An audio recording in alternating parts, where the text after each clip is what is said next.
Municipality के election की जीत को ऐसा दिखा रहे हैं कि भाई मतलब मैं तो कह रहा हूं मतलब असेंबली पोस्ट है जैसे आपने जनरल असेंबली जीत लिया हो, जैसे आपने मतलब देश का इलेक्शन जीत लिया हो 1 करोड़ लोगों का। और कहां आप मतलब अरबों लोगों की बात आप कर रहे हैं। बात 1 करोड़ लोगों की नहीं है, नहीं बात है म्युनिसिपल इलेक्शन को ऐसे दिखाना कि एज इफ ये बीजेपी का है। ये बीजेपी की जो स्ट्रेटजी रही ना, high profile and high intensity, ये चुनाव बीजेपी ने आप फॉलो कर रहे हैं, मोदी जी ने बनाया। सो आर यू एक्सेप्टिंग? नो मतलब हरीश जी सुन रहे हैं ना, आम आदमी पार्टी एक्सेप्ट कर रही है कि भाई वी आर फॉलोइंग बीजेपी। देखिए आजकल चाइना का जमाना है, चाइना से कॉपी होता है सब कुछ। ये आपको कॉपी कर रहे हैं और कॉपी करते करते, एक सेकंड ऋषि जी, ये कॉपी करते करते आपसे अच्छा प्रोडक्ट ना बना ले, देख लीजिएगा। चैलेंज को एक्सेप्ट करके उसको मीट किया गया और डिफीट किया है।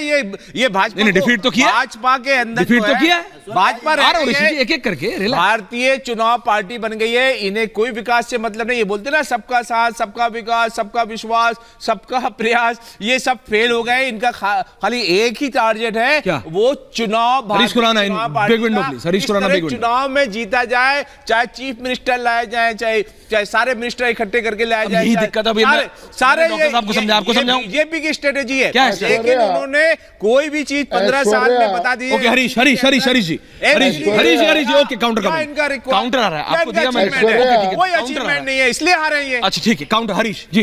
प्रोफेसर आगे जवाब दूंगा ना मैं। जी दीजिए। ऐश्वर्या ये बार बार कहते हैं हमने सीएम उतार दिए, ये कर दिया, वो कर दिया।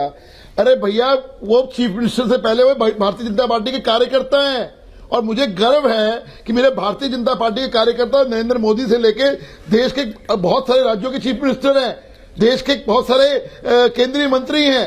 ये हमारे कार्यकर्ताओं की फौज है। We have a galaxy of leaders. तो क्यों नहीं उतारेंगे? हमारे कार्यकर्ता अगर वोट मांगने नहीं जाएंगे तो कौन जाएगा? आम आदमी पार्टी के कार्यकर्ता वोट मांगने आएंगे हमारे लिए क्या?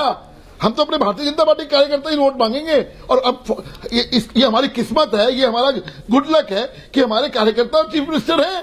अब इनके पास ले देके एक ही, लेकिन हरीश खुराना है अरविंद, लेकिन हरीश खुराना मैं कह रहा हूं ढाक के 3 बात। आज मैं ये मजबूर हूं आपसे सवाल पूछने के लिए कि बीजेपी की इलेक्शन मशीनरी की इतनी बात होती है। प्रोफेसर साहब मैं आ रहा हूं, कल अगले 12 घंटे के अंदर गुजरात और हिमाचल में मतलब इलेक्शन है। बंगाल की मैं इसलिए बात करता हूं कि बंगाल में बीजेपी के शेष नेतृत्व को मालूम था आसान नहीं होगा, but they still fought like it कि देयर इज नो टुमारो, जैसे कल है ही नहीं ऐसे लड़ो। आपके दिल्ली यूनिट का जो छितराव है, जो आपस में बिखर रहे हैं, आपस में लड़ मर रहे, उसका असर दिख रहा है।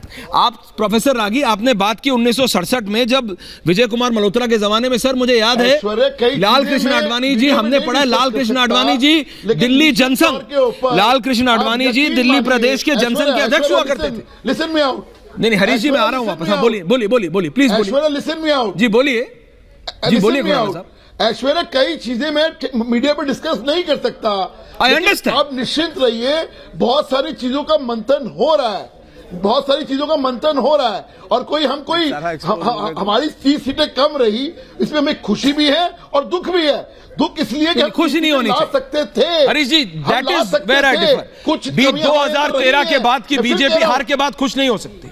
मेरे को यही प्रॉब्लम है दिल्ली यूनिट से, आप खुश नहीं हो सकते। आपका वोट शेयर बड़ा सीट, देखिए खुशी ये है आपके share spite of all the agendas, सारे हमारे जो ओपिनियन पोल्स या एग्जिट पोल से उसको हमने पीछे रखते हुए हमें सीटें आई। लेकिन दुख इस बात का है कि जो हमें 30 सीटें कम रह गई वो अपने ही कुछ ओके पॉइंट टेकन। प्रोफेसर रागी आपने नहीं एक सेकंड साहब नहीं भैया नहीं दे, क्यों? मैंने मांगा नहीं जवाब, आप जवाब दे रहे हैं। रिलैक्स कीजिए।